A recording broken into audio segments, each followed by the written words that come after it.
Kurikira iyi YouTube channel ya Info and Fun Iyata, tubahaye ikaze.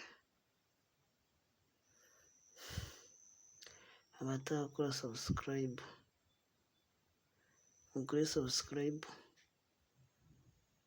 nimba mubishaka. Imana ibahe umugisha.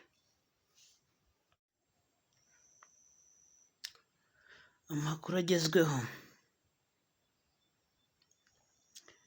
impanuka y'indege ihitanye abantu 179 muri Korea. Iyo ndege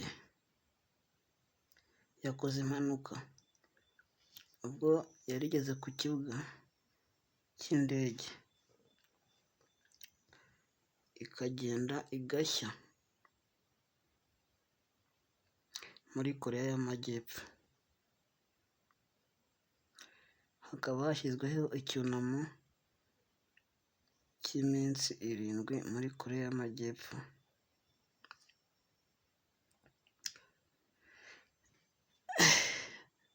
Ikipe y'abatabazi yashoboye gutabara abantu 2, abandi 179 bose bapfiriye muri iyo mpanuka ku kibuga cy'indege cya Muan International Airport muri Korea y'Amajyepfo.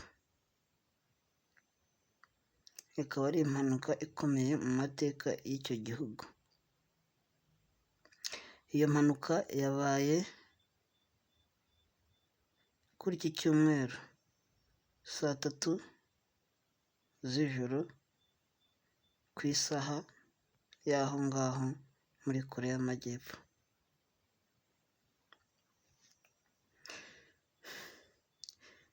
Iyo ndege yari itwaye abantu 175 n'abandi n'abakozi bayo 6.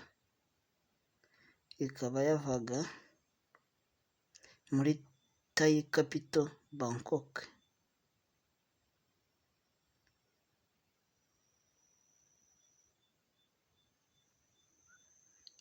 Murakoze. Aya makuru ari mbafitiye. In serious trouble as it came in to Muan Airport. It appeared to land well down the runway, landing gear still up, speed still high as it ran out of tarmac. The force of the impact causing most of the plane to disintegrate in an instant, only the tail section partially intact. The crash happened just